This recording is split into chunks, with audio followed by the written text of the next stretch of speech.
ज्ञानाञ्जनशलाकया चक्षुरुन्मिलितं येन तस्मै श्रीगुरवे नमः। श्रीचैतन्यमनःभीष्टं स्थापितं येन भूतले स्वयं रूप पदमच्चं ददाति शब्दान्तिकं। वन्देऽहं श्रीगुरो श्रीयुतपदकमलां श्रीगुरुन् वैष्णवांशो क्षीरपां शाप्रजातं सहगणरघुनाथनितं तं सजीवं सदयितं सवदतं हरिजनसहितं कृष्णचैतन्यदेवं श्रीराधाकृष्णपादां सहगणललिता श्रीविशाखान्वितं ॐ विष्णुपादाय कृष्णप्रेष्ठाय भूतले श्रीमते भक्तिवेदान्तस्वामिनिति नामिने नमस्ते सरस्वती देवी गौरवाणी प्रचारिणे निर्विशेषशून्यवादी पाश्चात्यदेशतारिणे वञ्चाकल्पतरुभ्यश्च कृपासिन्धुभ्येव च पतितानां पावनेभ्यो वैष्णवेभ्यो नमो नमः। जय श्री कृष्ण चैतन्य प्रभु नित्यानंद श्री अद्वैत गदाधर शिवसदि गौरभक्तवृंद। हरे कृष्ण कृष्ण कृष्ण हरे हरे हरे राम राम राम हरे हरे। ओम नमो भगवते वासुदेवाय। ओम नमो भगवते वासुदेवाय। ओम नमो भगवते वासुदेवाय। नारायणं नमस्कृत्य नरं चैव नरोत्तमं देवीं सरस्वतीं व्यासं ततो जयमुदीरयेत्। मखं कृत्तिवाचलं पङ्गुलङ्घयते गिरिं यत्कृपातमः वन्दे परमानन्दमाधवं श्रीगुरुदिनतारिणं श्रीचैतन्येश्वरम्।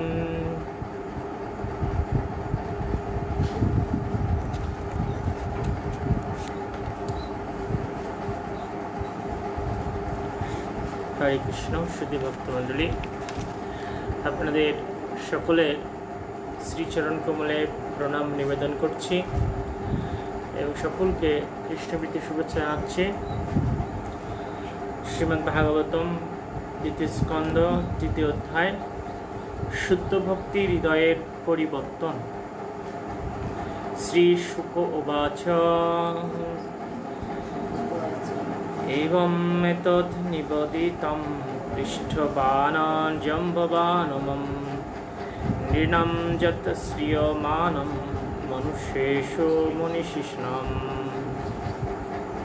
শ্রী সুখদেব গোস্বামী বললেন, হে মহারাজ পরীক্ষিত, যেভাবে আপনি আমাকে মরণ উন্মুখ বুদ্ধিমান মানুষদের কর্তব্য সম্বন্ধে জিজ্ঞাসা করেছেন, সেই অনুসারে আমি আপনাকে উত্তর দিয়েছি।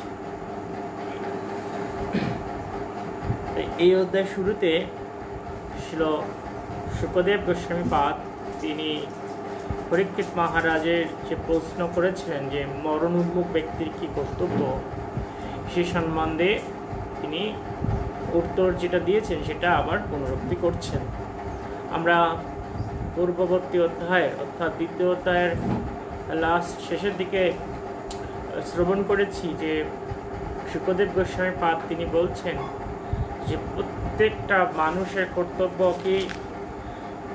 মানুষের কর্তব্য হচ্ছে সর্বত্র এবং সর্বদা সেই পরমেশ্বর ভগবান শ্রীহরির শ্রবণ করা, কীর্তন করা এবং স্মরণ করা। এটা হচ্ছে সেই মরণ উন্মুখ ব্যক্তির কর্তব্য। আমরা সবাই মরণ উন্মুখ, মৃত্যু পথযাত্রী, মৃত্যুর দিকে এগিয়ে যাচ্ছি। যে কোনো সময় মৃত্যু আসবে। মৃত্যু এমন একটা ধ্রুব সত্য যেটা সংকেত দিয়ে আসে না। যখন তার সময় হবে মহাকাল এসে গ্রাস করবে। মৃত্যুকে কখনো কাউকে ট্যাক্স দিতে হয় না, তার সময় সে আসবে। এখানে তাই সুখদেব গোস্বামী তিনি পরীক্ষিত মহারাজের সেই প্রশ্নের উত্তরে বলছেন যে প্রত্যেকটা মানুষের কর্তব্য হচ্ছে পরমেশ্বর ভগবানের শ্রীহরির মহিমা শ্রবণ করা, কীর্তন করা এবং স্মরণ করা। এটা হচ্ছে প্রতিটি মানুষেরই কর্তব্য। কিন্তু এখন মানুষ এই ভগবানের মহিমা শ্রবণ করছে না, অথবা ভগবানের কথা আলোচনা করছে না, আর ভগবানকে স্মরণ করছে না। কার কথা বলছে? একে অপরের কথা, নিজের প্রশংসা করছে, নিজের আপনজনের প্রশংসা করছে। এটা হচ্ছে একে অপরের সাথে এই বিষয়গুলো হচ্ছে। আর কার কথা স্মরণ করছে? নিজের আত্মীয় স্বজনের কথা স্মরণ করছে, পুত্র, স্ত্রী, স্বামী, তাই না, সংসারের কথা স্মরণ করছে। আর কি শ্রবণ করছে? জড়জাগতিক বিষয় শ্রবণ করছে, জড় বিষয়ে যুক্ত আছে, জড় বিষয় শুনছে, কার কি সমস্যা, কে কি, কার কি ক্ষতি হলো, না, অকথা কুকথা শ্রবণ করছে। আর এর ফলে মানুষের মঙ্গল হচ্ছে না, অমঙ্গল হচ্ছে, মানুষ দুঃখ লাভ করছে। তো দুঃখ লাভ এবং যে অমঙ্গল থেকে পরিত্রাণের উপায় হচ্ছে ভগবানের কথা শুনতে হবে, ভগবানের মহিমা বলতে হবে, আর ভগবানের লীলা মহিমা স্মরণ করতে হবে। এটা যারা করবে বা করছে তাদের জীবনটা সুন্দর আছে। তারা দুঃখময় সেই বিভীষিকাময় জীবন থেকে মুক্ত হয়ে আনন্দময় জীবনের পথে এগিয়ে যাচ্ছেন। 2 থেকে 7 নম্বর শ্লোক, এখানে 5টি শ্লোক আছে। ব্রহ্মবশ্যস্য কামস্তু চচেত ব্রহ্মণপতিম ইন্দ্রম ইন্দ্রিয় কামস্তু প্রজকাম প্রজাপতি দেবীং মায়াস্তু শ্রীকাম তেজো কাম বিভাবসুম বসুকাম বসুনরুদ্রান বীর্যকাম তো বীর্যবান अन्नादकमस्त इतिं शर्गकमः दिदेशतान् विश्वन्देवानराज्यकामो श्रद्धां संसाधुकविषम् आयुष्कामयिष्यिनि देवै पुष्टिकाम इलं जजेत् प्रतिष्ठाकाम पुरुषो रोदसी लोकमातुरै कृपाभिकाम गन्धर्वान् स्त्रीकाम अप्सर उर्विषम् आधिपत्यकाम सर्वशं जजित परमेष्ठिनं यज्ञं जजित चषुष्काम पशुकाम प्रचेतसं विद्याकामस्तु गिरिशं दाम्पत्य उमां सतीं। তো এই যে 5টা শ্লোক এবং পরবর্তী 2টা শ্লোকে বর্ণনা করা হয়েছে মানুষের যে বিভিন্ন বাসনা আছে। তো এই বাসনা, বিভিন্ন রকম বাসনা, এক একজন এক এক রকম কামনা করে। তো কার সাধনা করলে কি পাবে সেটা দেওয়া আছে। যে ব্যক্তি ব্রহ্ম তেজ কামনা করেন তার বেদপতি ব্রহ্মা আরাধনা করা উচিত। যিনি ইন্দ্র তর্পণের পটুতা কামনা করেন তার দেবরাজ ইন্দ্রের আরাধনা করা উচিত। এবং যিনি পুত্রাদি কামনা করেন তার প্রজাপতিদের আরাধনা করা উচিত। যিনি স্ত্রী কামনা করেন তার প্রকৃতির অধিষ্ঠাত্রী দুর্গা দেবীর আরাধনা করা উচিত। যিনি তেজ কামনা করেন তার অগ্নিকে আরাধনা করা উচিত। এবং যিনি ধন কামনা করেন তার অষ্টাবসুর আরাধনা করা উচিত। যিনি বল এবং বীর্য কামনা করেন তার শিবের অংশ রুদ্রের আরাধনা করা উচিত। যিনি প্রচুর পরিমাণে শস্য কামনা করেন তার অদিতির আরাধনা করা উচিত। যিনি স্বর্গ কামনা করেন তার আদিত্যদের উপাসনা করা উচিত। যিনি রাজ্য কামনা করেন তার বিশ্বদেবের উপাসনা করা উচিত। এবং যিনি জনসাধারণের মধ্যে জনপ্রিয়তা লাভ করতে চান তার সাধ্যদেবের পূজা করা উচিত। যিনি দীর্ঘায়ু কামনা করেন তার অশ্বিনী কুমারদ্বয়ের আরাধনা করা উচিত। এবং যিনি দেহের পুষ্টি কামনা করেন তার পৃথিবীকে পূজা করা উচিত। যিনি প্রতিষ্ঠা অথবা স্বপদে স্থিত থাকার কামনা করেন তার অন্তরিক্ষ অথবা পৃথিবীর আরাধনা করা উচিত। যিনি রূপ কামনা করেন তার গন্ধর্ব রূপ আরাধনা করা উচিত। যিনি স্ত্রী কামনা করেন তার উর্বশী অপ্সরার আরাধনা করা উচিত। যিনি সকলের উপরে আধিপত্য কামনা করেন তার ব্রহ্মাকে আরাধনা করা উচিত। যিনি যশ আকাঙ্ক্ষা করেন তার পরমেশ্বর ভগবানের আরাধনা করা উচিত, এবং যিনি ধন সঞ্চয়ের আরাধনা করেন তার কুবেরের আরাধনা করা উচিত।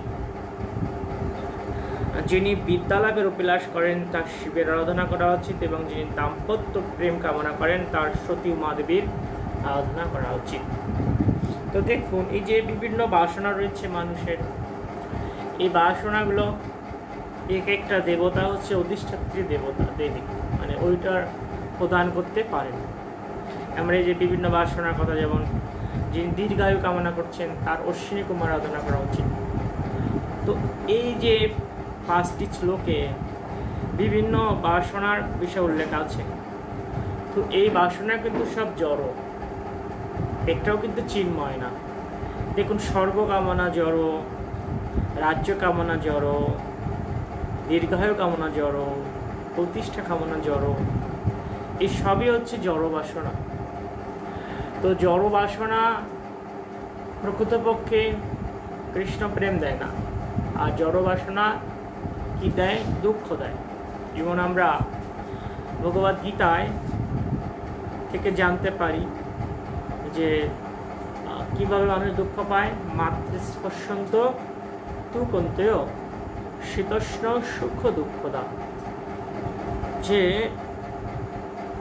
এই ইন্দ্রিয়ের সাথে বিষয়ের সংযোগের ফলে অনিত্য সুখ এবং দুঃখের অনুভূতি হয়। তো এই শীত এবং গ্রীষ্ম বা দুঃখের অনুভূতিগুলো, সেটা হচ্ছে কিছুটা শীত গ্রীষ্ম গমনাগমনের মতো। এই যে আমরা দুঃখ কষ্ট পাচ্ছি, এটা যেমন শীত এবং গ্রীষ্ম ঋতু আসে আবার যায়, সেরকম আসবে এবং যাবে। দুঃখের কারণ হচ্ছে বিষয়ের সাথে যখন আমরা যুক্ত হচ্ছি, বিষয়, তখন আমাদের এই দুঃখগুলো আসছে। তো দুঃখ থেকে মুক্ত হওয়ার জন্য এই বিষয় বাসনা থেকে মুক্ত হতে হবে।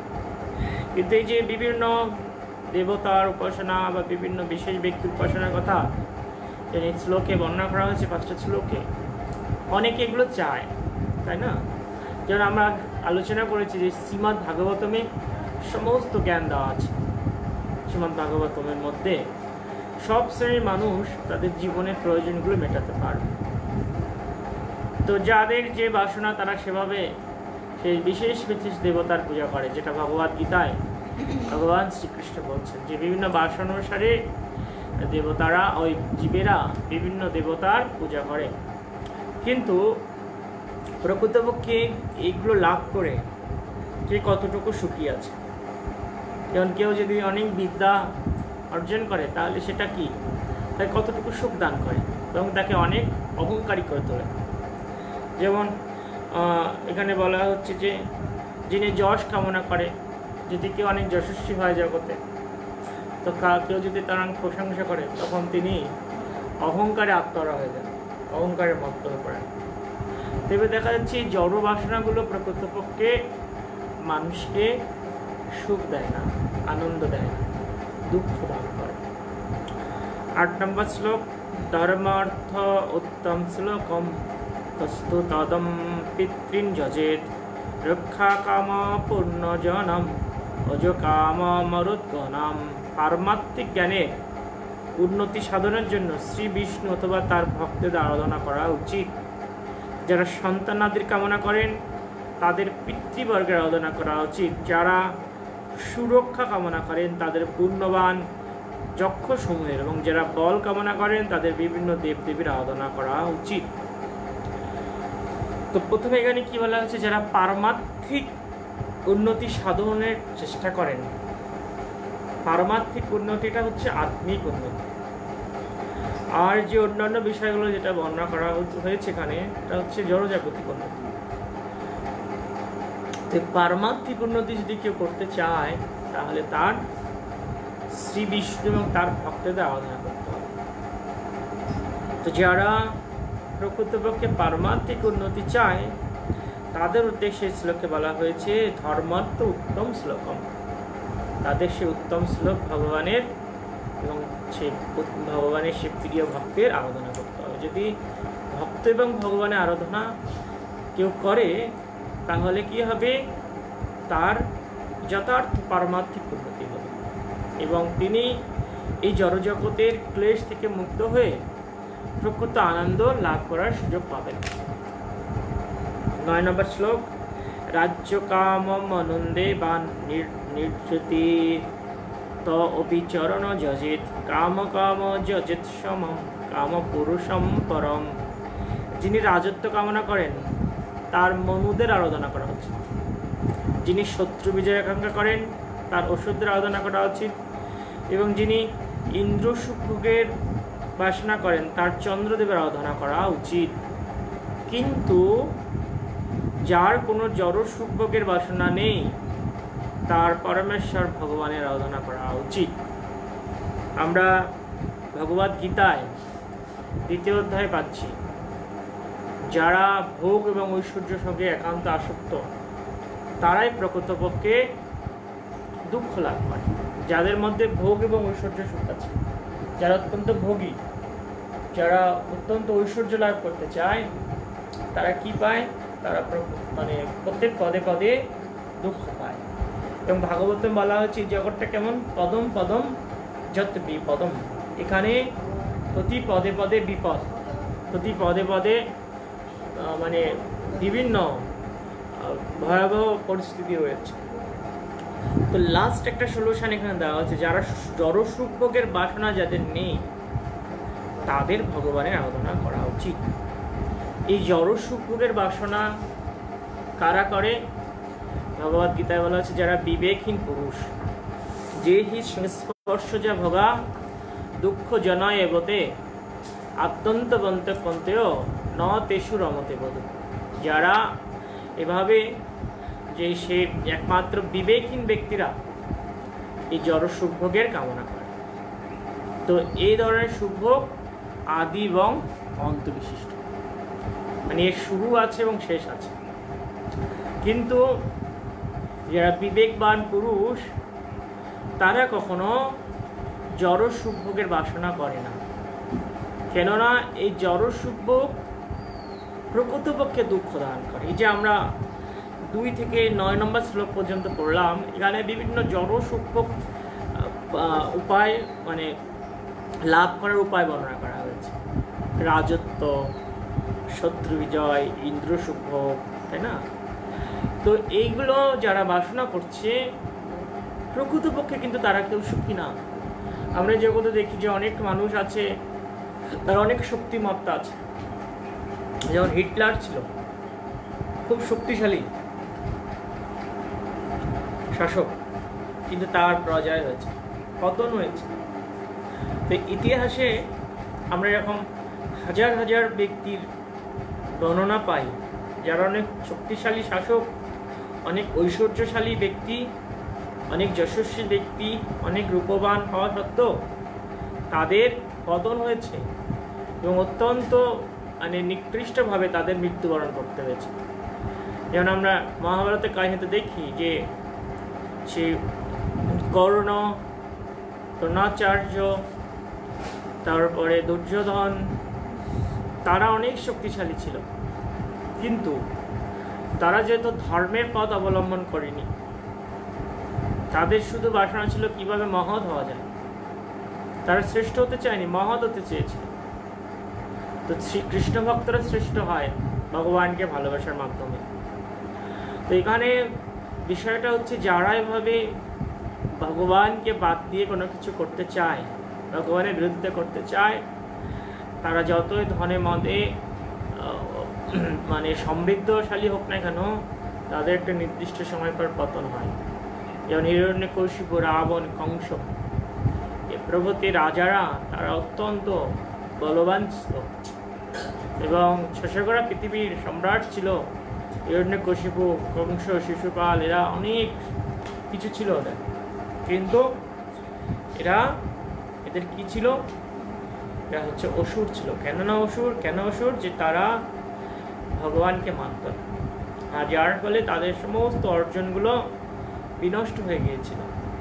ঠিক এরকম আমরা যারা সেই পরমেশ্বর ভগবানকে বাদ দিয়ে বিভিন্ন ইন্দ্র সুখে যুক্ত হব, তখন আমাদের অবস্থা সেরকম।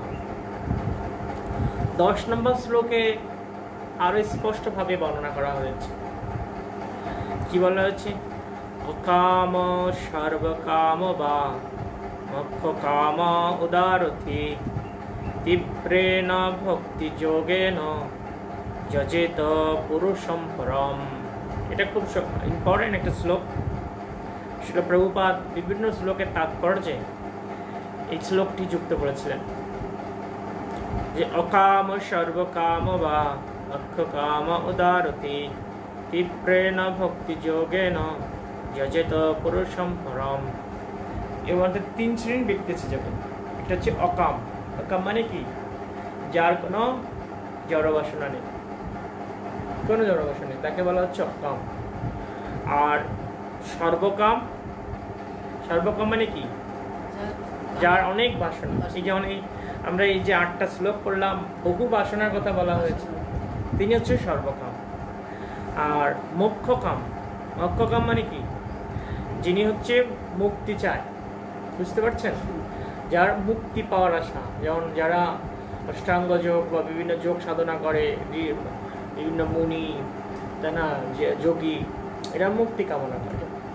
তো এই শ্লোকে স্পষ্টভাবে বর্ণনা করেছেন ছিল শুকদেব গোস্বামীপাদ যে যে যাই কামনা করুক না কেন, মুক্তি কামনা করুক আর এই জড়জগতের সম্পদ কামনা করুক অথবা ভক্তি কামনা করুক, প্রত্যেকের কর্তব্য হচ্ছে সর্বতভাবে পরমেশ্বর ভগবানের আরাধনা করা।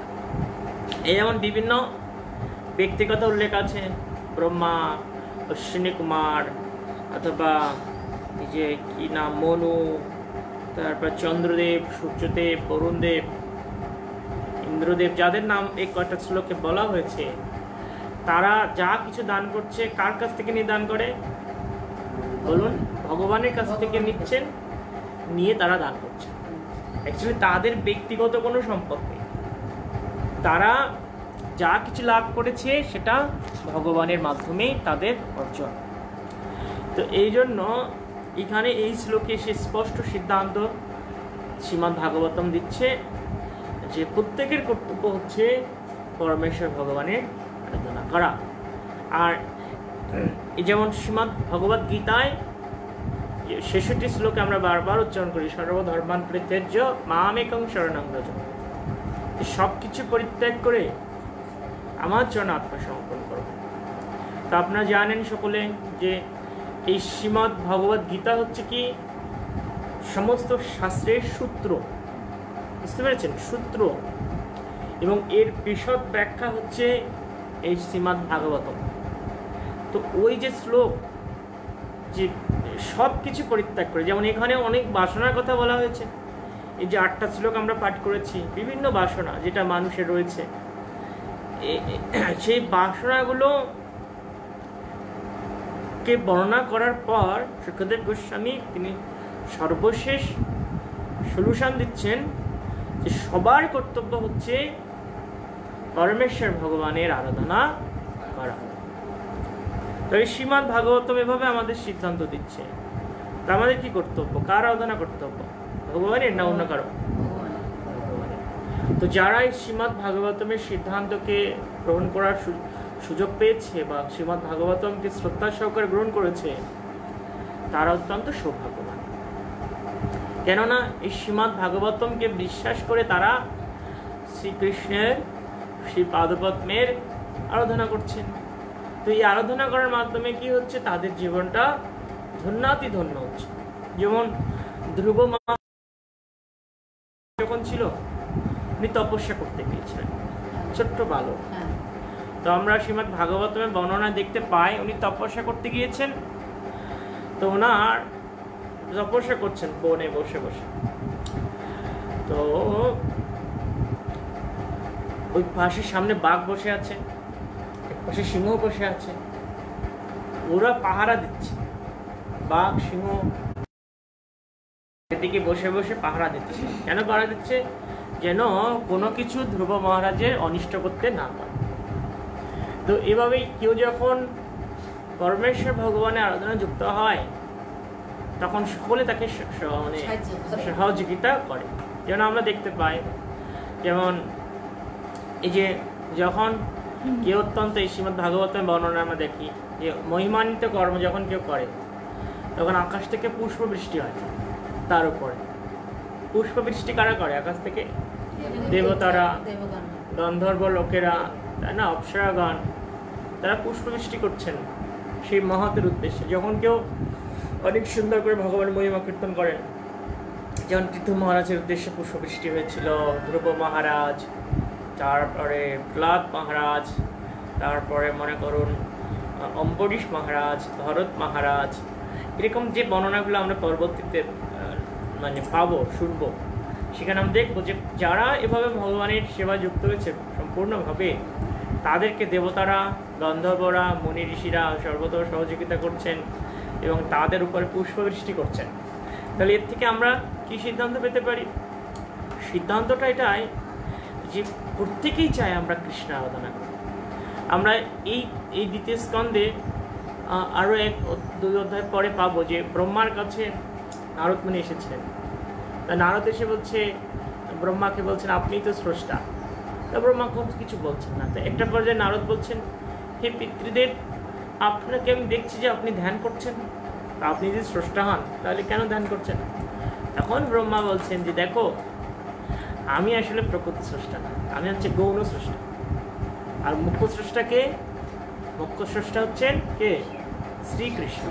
এই তখন ব্রহ্মা এটা বলে দিয়েছেন যে আমি আসলে গৌণ স্রষ্টা। তা ব্রহ্মা বলছেন দেখো নারদ, আমি আসলে এই যে গৌণ স্রষ্টা, কিন্তু মায়া দ্বারা আবদ্ধ থেকে মানুষ আমাকে মুখ্য স্রষ্টা মনে করে, তাতে আমি তাদেরকে ভুল ভাঙাই না। কিন্তু কেউ যদি পরোক্ষভাবে বা প্রত্যক্ষভাবে আমাকে মানে সেই প্রকৃত স্রষ্টাকে জানতে চেষ্টা করে, আমি তাকে সাহায্য করি। তো এই ব্রহ্মা তিনি শ্রীমদ্ ভাগবতম নারদ মুনিকে শুনিয়েছিলেন। নারদ মুনি যখন ব্রহ্মার কাছে এসেছেন, তখন ব্রহ্মা যে জ্ঞান কৃষ্ণের কাছ থেকে পেয়েছিলেন, সেই জ্ঞান তিনি নারদ মুনিকে দান করেছিলেন। তো দেখুন, বিভিন্ন দেবদেবীর অনেকে আরাধনা করে, তো তারা কিন্তু আবার তার উপাসকদের বলে না যে তুমি আমার আরাধনা করো না। কেন? সবাই এ জগতে লাভ, পূজা, প্রতিষ্ঠা চায়, কিন্তু একমাত্র যারা মানে শুদ্ধ কৃষ্ণ ভক্ত, তাদের এই জগতে লাভ, পূজা, প্রতিষ্ঠার বাসনা নেই। কিন্তু অন্য সবারই লাভ, পূজা, প্রতিষ্ঠার বাসনা আছে, দেবতাদেরও আছে। কিন্তু কেউ যখন তার দেবতাদের উপাসনা করে, তার দেবতার খুশি হয়, তারা কিছু বলে না। যেমন রামকৃষ্ণ পরমহংসদেব, ওনার মৃত্যুর সময় কিছু পূর্বে উনি ওনার আরাধ্য দেবী কালী মাকে ডেকেছেন, হে মাতা দেখা দাও, দেখা দাও মা, দেখা দাও। মা এসেছেন। মা কালীর অনেক শ্রেষ্ঠ ভক্ত ছিলেন। তো মা এসেছেন, আসলে তো বলছেন, কালী মাতা জিজ্ঞাসা করছেন কি চাও তুমি, বলো। রামকৃষ্ণদেব বলছেন আমি মুক্তি চাই মা, আমাকে মুক্তি দে মা, মুক্তি দে। তখন মাতা বলছেন যে দেখো, এটা আমার সামর্থ্য নেই, এটা আমি দিতে পারবো। সে বলছে, তখন ও রামকৃষ্ণদেব মাকে তুই বলতো যে দিতে পারবি না, তোর এতদিন আরাধনা করেছি। তখন রামকৃষ্ণ দেবী বলছে যে তুমি আমার কাছে যা চেয়েছি আমি এতদিন দিয়েছি, আমার দেওয়ার সামর্থ্য ছিল, কিন্তু তুমি তো এতদিন আমার কাছে মুক্তি চাওনি, আমি এই জন্য তোমাকে মুক্তি দিইনি, বা সেটার ব্যাপারে আলোচনা হয়নি, তোমাকে জানাইনি। এখন রামকৃষ্ণদেব বলছেন তাহলে কে মুক্তি দিতে পারে? বলছেন কালী দেবী বলছেন যে একমাত্র সেই গোবিন্দই মুক্তি দান করতে পারে।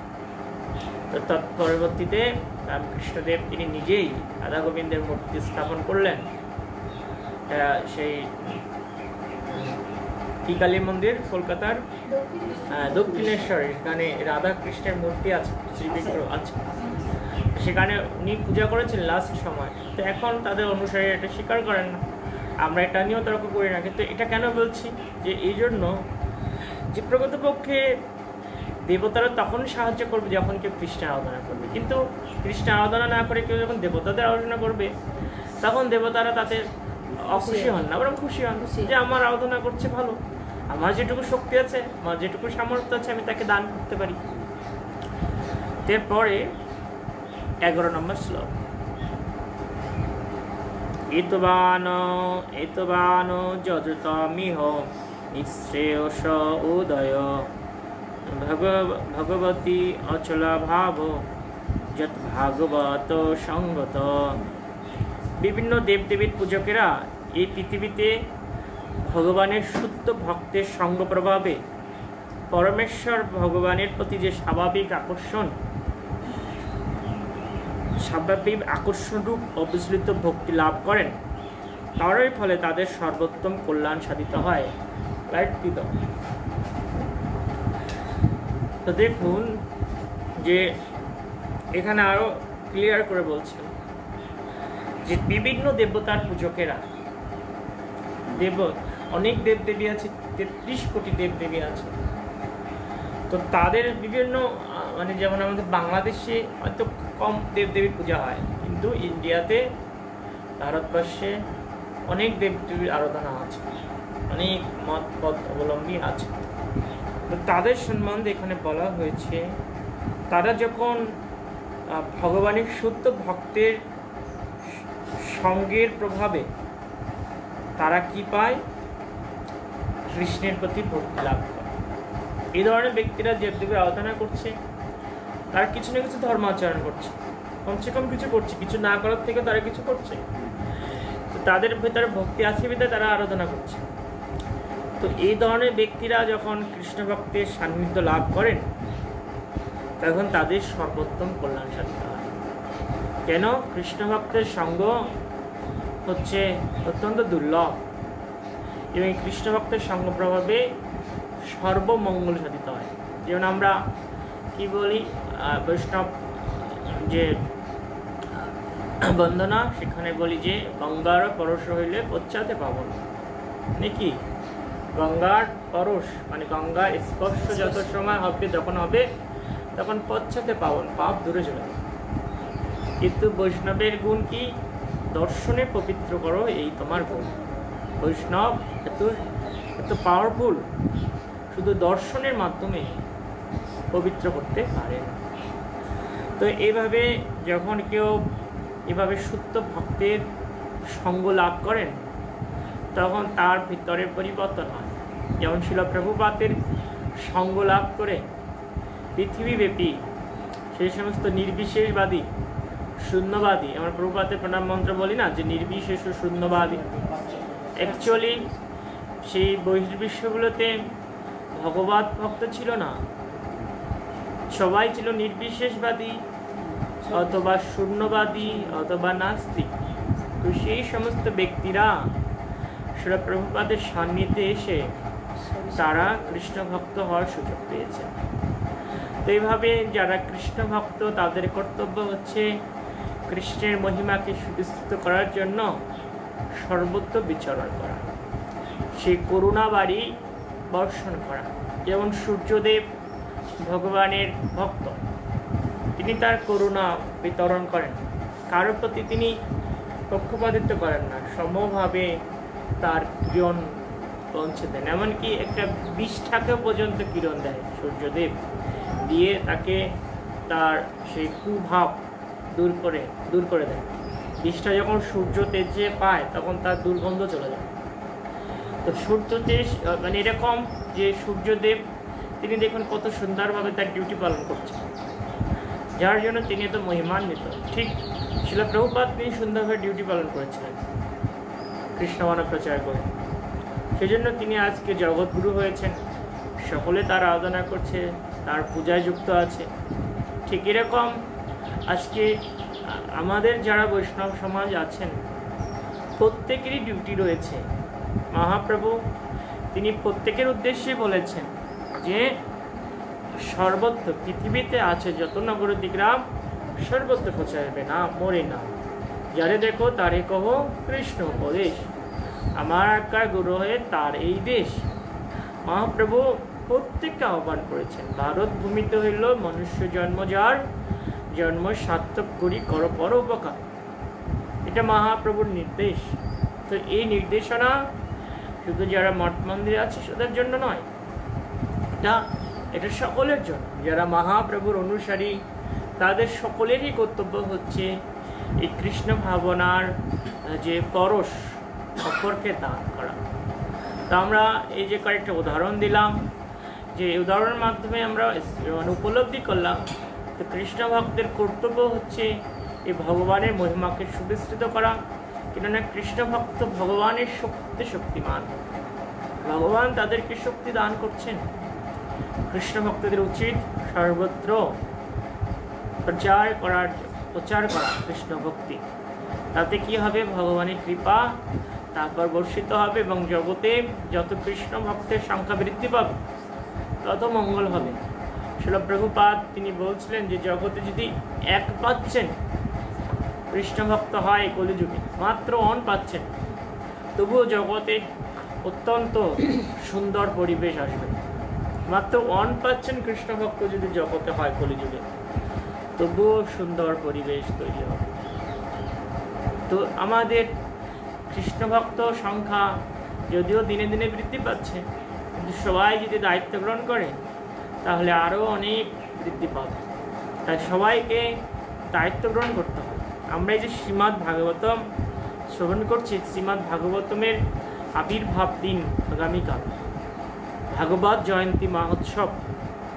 এই ভাদ্র পূর্ণিমাতে এই শ্রীমদ্ ভাগবতম শুকদেব গোস্বামী পাদ তিনি প্রদান করা শুরু করেছিলেন।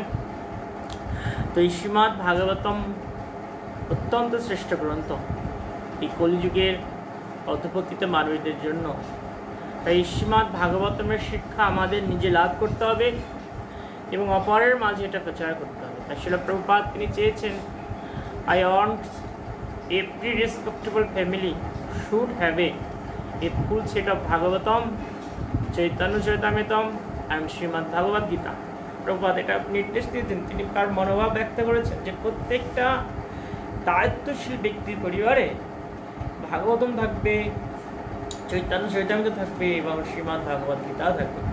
কেননা এগুলো হচ্ছে ধর্মের সংবিধান, এগুলো মানুষকে সত্যের পথে এগিয়ে নেয়, সুন্দর পথ নির্দেশনা দান করে। তো শিল প্রভুপাদ তিনি চেয়েছেন, শিল প্রভুপাদের অনুসারীরা তারাও চান, আমাদের গুরু মহারাজ তিনি বারবার এই শ্রীমদ্ ভাগবতম পড়ার জন্য বলেন ভক্তদের। গুরু মহারাজ যখন এসেছিলেন 2015 সালে পন্ডরিক ধামে, তিনি বলছিলেন যে তার শিষ্যদের উদ্দেশ্যে যে আমাকে তোমাদের প্রণামী দিতে হবে না, প্রণামীর দরকার নেই, তোমরা এই টাকা দিয়ে প্রত্যেকে এক সেট করে ভাগবতম নিয়ে যাও, গিয়ে ভাগবতম নিয়ে অধ্যয়ন করো, তাতে তোমাদের মঙ্গল হবে। তোমাদের প্রয়োজন নেই আমাকে কোনো কিছু মানে অর্থ প্রণামী দাও, তোমরা ভাগবতম নিয়ে যাও। তাই আমরা সবাইকে আহ্বান করছি, যারা এটা শ্রবণ করছেন, যাদের গৃহে ভাগবতম নেই, আপনার শ্রীমদ্ ভাগবতম সংগ্রহ করবেন।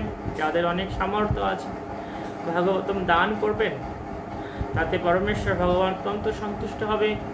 এবং যাদের ভাগবতম আছে আপনারা নিত্য ভাগবত অধ্যয়ন করবেন। আমরা প্রায় পাঠের সময়, পাঠের পূর্বে মানে প্রার্থনা করি, নষ্ট প্রায়শ অভদ্রেশ নিত্যং ভাগবত সেবয়া ভগবতী উত্তম শ্লোক ভক্তির ভগবতী নষ্টকে। তো অর্থ কি যে নষ্ট প্রায়শ অভদ্রেশ নিত্যং ভাগবত সেবা, যদি নিত্য ভাগবত সেবা করা হয় কিসের মাধ্যমে, সেই আমাদের তখন নষ্ট প্রায় চেতনাগুলো দূর হবে। আর এর ফলে উত্তম শ্লোক ভগবানের প্রতি আমাদের প্রেম ভক্তি লাভ হবে। তো দু ধরনের ভাগবতম আছে, আপনারা সবাই অবগত আছেন। একটা আছে গ্রন্থ ভাগবতম এবং আরেকটা হচ্ছে ব্যক্তি ভাগবত। গ্রন্থ ভাগবত হচ্ছে স্বয়ং ভাগবত, আর ব্যক্তি ভাগবত হচ্ছে যারা গ্রন্থ ভাগবতের আদর্শ শিক্ষা অনুসারে নিজ জীবনকে পরিচালনা করে। তা আমাদের এই দুই ভাগবতের সেবা করতে হবে। আমরা যে শ্রীমদ্ ভাগবতম মানে এই ভাগবত শিক্ষা প্রচারের গুরুত্ব এতক্ষণ আলোচনা করলাম, তো এটা তখনই আমরা অপরকে দান করতে পারবো যখন আমার ভিতরে কোনো জ্ঞান থাকে। আমার ভিতরে যদি ভাগবত শিক্ষা না থাকে, আমি যদি ভাগবত শিক্ষা আচরণ না করি, তাহলে কিন্তু আমি অপরকে এই ভাগবত শিক্ষা দান করতে পারবো না। কেন আমার ভিতরে যদি শূন্য থাকে, আমি অপরকে দেবো কী করে? তাই আমাদের প্রতিদিন নিজে নিজে পড়তে হবে, অনেক অনেক গ্রন্থ অধ্যয়ন করতে হবে। আর গ্রন্থ অধ্যয়ন করে এই জ্ঞানটাকে সমাজে সকলের মাঝে ছড়িয়ে দেওয়ার প্রয়াস করতে হবে। এভাবে ভক্তরা যখন দায়িত্ব গ্রহণ করবে, অনতি বিলম্বে শিল প্রভুপাদের যে ভবিষ্যৎবাণী ছিল, বা ভাগবত অন্যান্য শাস্ত্রে বিশেষ করে ভবিষ্যৎ পুরাণে একটা স্বর্ণযুগ আসবে। এই কলিযুগের প্রারম্ভে একটা স্বর্ণযুগ, যেটা 10,000 বছর থাকবে। তো শিল প্রভুপাদ তিনি সেটাও বলেছিলেন যে আমার ইস্কনের 10,000 বছর সুন্দরভাবে পরিচালিত হবে। তো যারা এভাবে সেই স্বর্ণযুগ আনার জন্য সহযোগিতায় যুক্ত হবে, তারা অবশ্যই শিল প্রভুপাদের করুণা লাভ করে এগুলো বৃন্দাবন ধামে ফিরে যাওয়ার সুযোগ লাভ করবেন। এরপরে আমরা পড়ব 12 নম্বর শ্লোক। জ্ঞানম যথা প্রতিনিবৃত্ত, জ্ঞানম যথা প্রতিনিবৃত্ত গুণর্মি চক্রম মা আত্মা প্রসাদত যত্র গুণসঙ্গ কৈবল্যৌ সম্মত পথৌতু অথ ভক্তিযোগ কো নির্বৃত্ত হরিকথাসু রতিম ন কুর্যাৎ। পরমেশ্বর ভগবান শ্রীহরি সম্বন্ধীয় দিব্য জ্ঞান জড়া প্রকৃতির গুণের চক্রকে সম্পূর্ণরূপে নিবৃত্ত করে। এই জ্ঞান জড়া প্রকৃতির প্রভাব থেকে মুক্ত হওয়ার ফলে আত্মতৃপ্তি প্রদান করে এবং অপ্রাকৃত হওয়ার ফলে মহাত্মাগণ কর্তৃক স্বীকৃত। কে এই জ্ঞানের প্রক্রিয়া আকৃষ্ট না হয়ে থাকতে পারে? তা আমরা যে কথা এতক্ষণ আলোচনা করলাম, যে এই পরমেশ্বর ভগবানের সম্বন্ধে যে জ্ঞান, কোন জ্ঞান? এই যে গীতা ভাগবতমের জ্ঞান। এই জ্ঞান কি দান করে? এই জ্ঞান হচ্ছে আত্মোপলব্ধি দান করে এবং এই জড়া প্রকৃতির গুণের চক্রকে সম্পূর্ণভাবে নিবৃত্ত করে।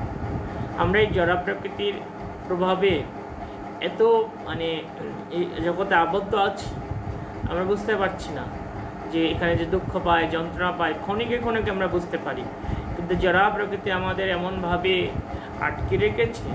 ঠিক ছোট বাচ্চাকে খেলনা দিয়ে রেখে যেমন তার মা অন্যত্র চলে যায়, তাকে মায়া দিয়ে প্রলোভন করে রেখে যায়, ঠিক জড়া প্রকৃতি আমাদেরকে কিছু কিছু ইন্দ্র ভোগের সুযোগ দিয়ে আমাদেরকে অত্যন্ত মোহিত করে রেখেছে জড়জগতে। তো এই শ্রীমদ্ ভাগবতম আমাদেরকে সিদ্ধান্ত দিচ্ছে যে যারা শ্রীহরির গুণমহিমান শ্রবণ করেন, তারা অতি সহজে এই জড়া প্রকৃতির চক্রকে সম্পূর্ণভাবে অতিক্রম করতে পারেন এবং তারা কি পান? আত্মতৃপ্তি লাভ করেন। তো বলছেন যে কে এই জ্ঞানের প্রতি আকৃষ্ট না হয়ে থাকতে পারে? এর অর্থ কি? যার বিন্দুমাত্র একটু জ্ঞান আছে, চেতনা আছে, সে কিভাবে এই জ্ঞানের প্রতি আকৃষ্ট না হয়ে থাকতে পারে? তো আমরা উপলব্ধি করতে পারি যে যার একমাত্র চেতনা নেই, সেই কেবল এই শ্রীমদ্ ভাগবতম শিক্ষা গ্রহণ করে না, কিন্তু যার বিন্দুমাত্র চেতনা আছে তিনি অবশ্যই এই শ্রীমদ্ ভাগবতম শিক্ষা গ্রহণ করেন। শৈনক উবাচ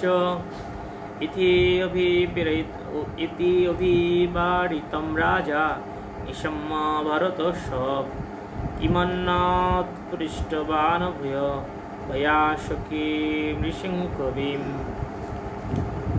শৌনক বললেন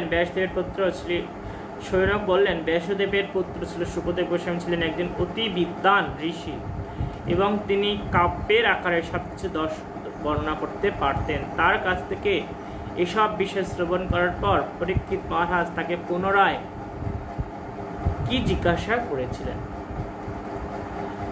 শৌনক ঋষি আবার জিজ্ঞাসা করছেন। কার কাছে শৌনক ঋষি জিজ্ঞাসা করছেন? সুত গোস্বামীর কাছে। যে এই সমস্ত বিষয় যখন শুনেছেন বিস্তারিত, শোনার পর সেই পরীক্ষিত মহারাজ পুনরায় আর কি জিজ্ঞাসা করলেন সুখদেব গোস্বামীর কাছে?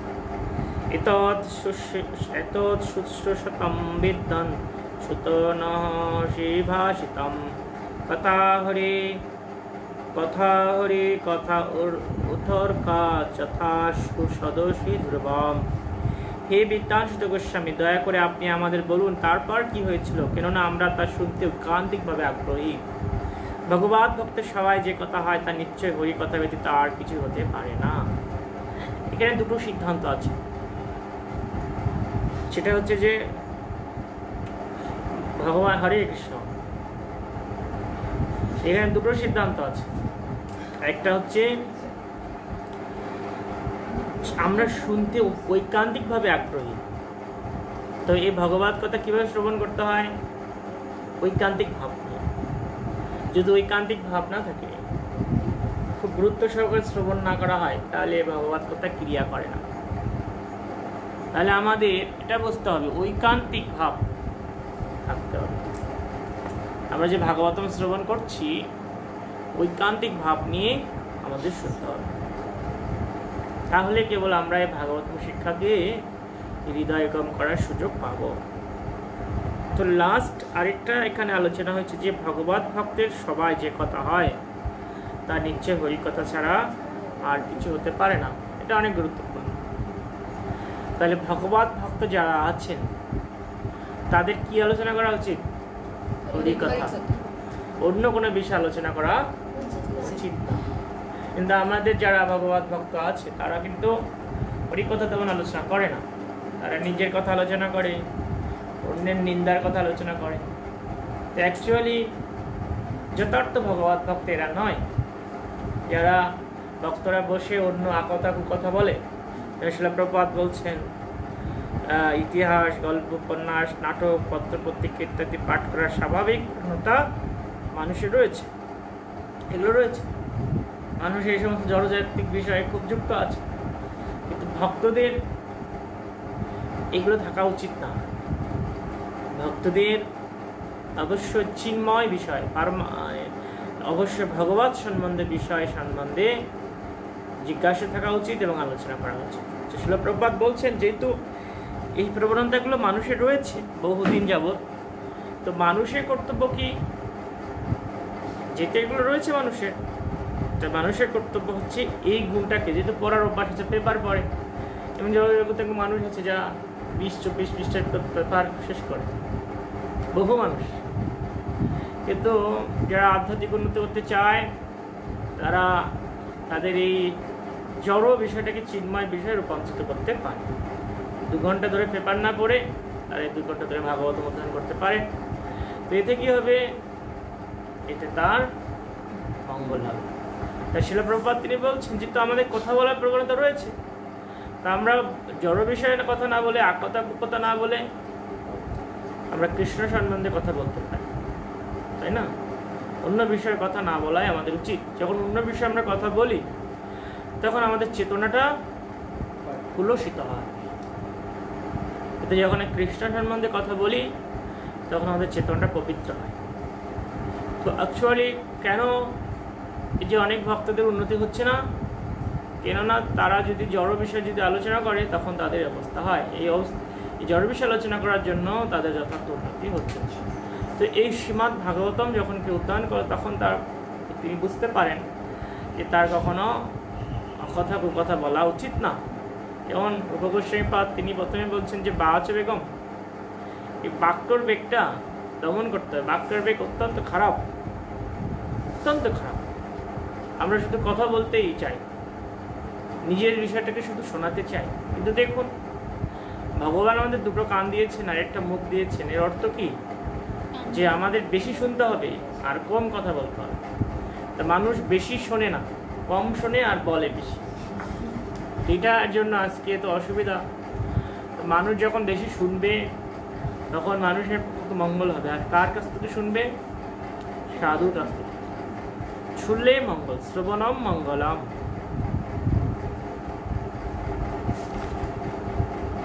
সবই ভগবত রাজা পাণ্ডবেয় মহারথা বাল ক্রিয়ানৈক্য কিরণ কৃষ্ণ ক্রিয়াঞ্জ আদতে। পাণ্ডবদের পৌত্র মহারাজ পরীক্ষিত তার শৈশব থেকে একজন মহান ভগবত ভক্ত ছিলেন।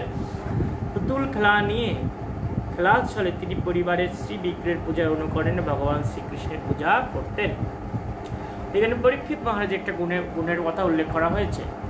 পরীক্ষিত মহারাজ তিনি ছোট বয়স থেকেই ভগবানের শ্রী বিগ্রহের আরাধনা করতেন, ছোট বয়সে। ঠিক যেহেতু তার গৃহে যারা রয়েছে, যেমন তার পিতামহ, যেহেতু তার পিতা তার জন্মের পূর্বে দেহ রেখেছিলেন, কিন্তু তার পিতামহ যুধিষ্ঠির মহারাজ, অর্জুন, এসব উত্তম ভগবত ভক্ত ছিলেন, তাদের গৃহে শ্রীবিগ্রহ ছিল। তো পরীক্ষিত মহারাজ ওই শ্রীবিগ্রহ সেবা করতেন তাদের সাথে। যেমন অনেক ভক্ত গৃহে দেখা যায় তাদের ছোট ছোট সন্তানেরা তাদের পিতামাতা যখন ভগবানের সেবা করে তারা যেও ঘণ্টা বাজায়, তাই না, ভগবানের শ্রীবিগ্রহের পূজা করে। শিল প্রভুপাদ তিনি বহু শ্লোকে এটা বলেছেন যে আমি এবং আমার গুরুদেব শ্রী শ্রীমৎ ভক্তি সিদ্ধান্ত সরস্বতী ঠাকুর প্রভুপাদের এরকম সৌভাগ্য ছিল, আমরা ভক্ত গৃহে জন্মগ্রহণ করার সুযোগ পেয়েছিলাম এবং আমাদের সেই গৃহের আমাদের পিতৃদেব আমাদেরকে ছোট বয়সে ভগবানের সেবার শিক্ষা দান করেছিলেন। প্রভুপাদের পিতা তাকে ছোট বয়সে রাধা গোবিন্দের বিগ্রহ এনে দিয়েছিলেন আর প্রভুপাদ সেটা পূজা করতেন। এবং প্রভুপাদ ছোট বয়সে রথযাত্রা উৎসব আয়োজন করেছিলেন।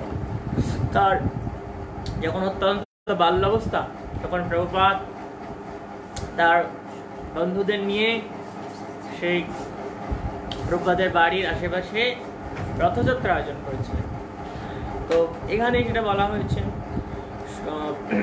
পরীক্ষিত মহারাজ তিনিও তার ছোট বয়স থেকে ভগবানের সেবার সুযোগ পেয়েছিলেন। এখান থেকে গুরুত্বপূর্ণ শিক্ষা হচ্ছে, দেখুন যে প্রত্যেকের গৃহে ছোট সন্তান আছে, তো ছোট সন্তান তাদের যেভাবে শিক্ষা দেওয়া হয় তারা সেই শিক্ষা লাভ করতে পারে, বুঝতে পেরেছেন, তাদের যে শিক্ষা দেওয়া হয়। তো প্রত্যেকটা পিতামাতা কর্তব্য, ভক্ত অভক্ত, তার সন্তানকে এই ভগবত ভক্তির শিক্ষা দেওয়া। যদিও আমরা দেখি অনেক পিতামাতা তার সন্তানকে ছোট বয়সে বন্দুক কিনে দেয়, বিভিন্ন মেলায় যে বন্দুক কিনে দেবে, তারপর কি কিনে দেয়, বাঘ কিনে দেয়, বাঘের হচ্ছে ওটা কি বলে মুখোশ, পুতুল কিনে দেয়, বাঘের পুতুল, তাই না, সিংহ কিনে দেয়। কিন্তু ছোট বয়সে সন্তানকে ঘন্টা বাজানো শেখায় না, পূজা করতে শেখায় না, আর এর ফলে ওই সন্তানগুলো বড় হয়ে অস্ত্র চালায় পিতামাতার উদ্দেশ্যে। হয়তো বড় অস্ত্র না নিয়ে আসলেও কথারূপ অস্ত্র চালায়। তো এর ভুলটা হচ্ছে পিতামাতার, তারা তাদের সন্তানকে ছোট বয়স থেকেই শিক্ষা দেয় না, তাই না, শিক্ষা দেয় না বিধে আজকে দুরবস্থা, খুব দুরবস্থা চলছে। ছোট বয়স থেকে তাদেরকে যদি ভগবত শিক্ষা দেওয়া হয় তাহলে তারা কোনো দিন নষ্ট হবে না। প্রভুপাদ বলেছেন এই ছোট বাচ্চারা হচ্ছে নরম কাদার মতো, কাদা মাটি দিয়ে যা তৈরি করা হয় নরম মাটি দিয়ে সেটা হবে, দেবতাও হবে, অসুরও হবে, রাধাকৃষ্ণ হবে, তাই না, বাঘ হবে, বিড়াল হবে, সাপ হবে, নরম কাদা যা তৈরি করা হবে তাই হবে। তো যদি প্রত্যেক পিতামাতা চায় আমার সন্তান ভক্ত হবে, তাহলে সেই পিতামাতা তার সন্তানকে ভক্ত করতে পারে।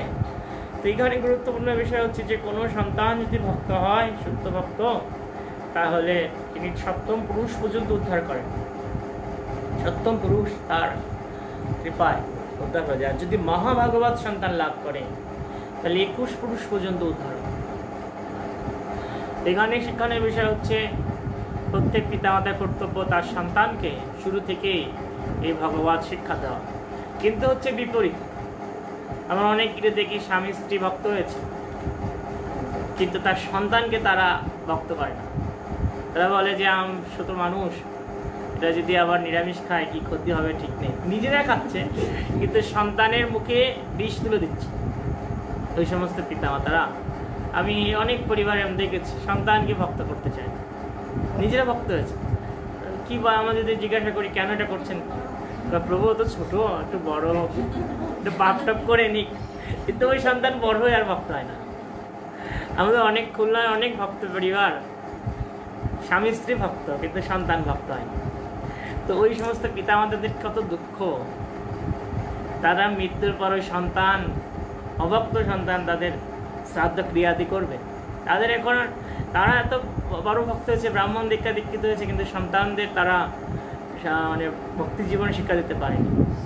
হয়তো সেই সন্তানেরা রজাগতিকভাবে অনেক বড় হয়েছে, অনেক টাকার মালিক হয়েছে, কিন্তু এই টাকা পয়সা বাড়ি গাড়ি এগুলো তো পার্থিব বিষয়, এগুলো তো মানুষ কখনো সঙ্গে নিয়ে যেতে পারে না।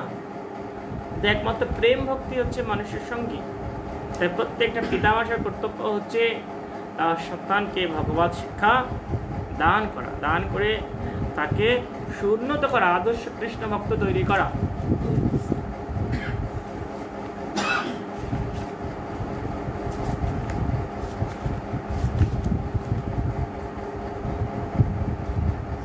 আজকে আমরা এখানে সমাপ্ত করছি। 15 শ্লোক পর্যন্ত পাঠ করলাম। কালকে আমরা 16 থেকে পাঠ করব। কালকে ভাগবত জয়ন্তী আছে। আপনারা সকলে ভাগবত অধ্যয়ন করবেন কালকে যথাসম্ভব, যতটুকু পারেন।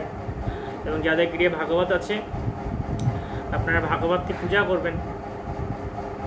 ভগবানকে যেভাবে পূজা করা হয় সেভাবে ভাগবতম পূজা করবেন, আরতি করবেন, ধূপ দীপ জলশঙ্খ দিয়ে, বস্ত্র পুষ্প চামর পাখা দিয়ে ভাগবতমকে পূজা করবেন।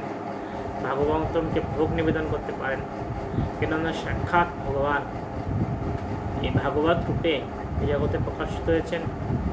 ভগবানের পাপময় বিগ্রহ হচ্ছে এই শ্রীমদ্ ভাগবতম, এবং এই ভগবানের শব্দব্রহ্মণিক অবতার হচ্ছে এই শ্রীমদ্ ভাগবতম। তো যার গৃহে ভাগবতম আছে তিনি অত্যন্ত ধন্য। আপনারা খুব শীঘ্রই ভাগবতম সংগ্রহ করবেন, ভাগবতম পূজা করবেন, রাধা কৃষ্ণের সেবা করবেন, আপনাদের জীবনকে ধন্যাতি ধন্য করে গড়ে তুলবেন, এই প্রার্থনা নিবেদন করছি। হরে কৃষ্ণ। প্রভুপাদ কি জয়, গ্রন্থরাজ শ্রীমদ্ ভাগবতম কি জয়, সুমাবিদ ভক্ত মণ্ডলী কি জয়, নিতাই গৌর প্রেমানন্দে। হরে হরি।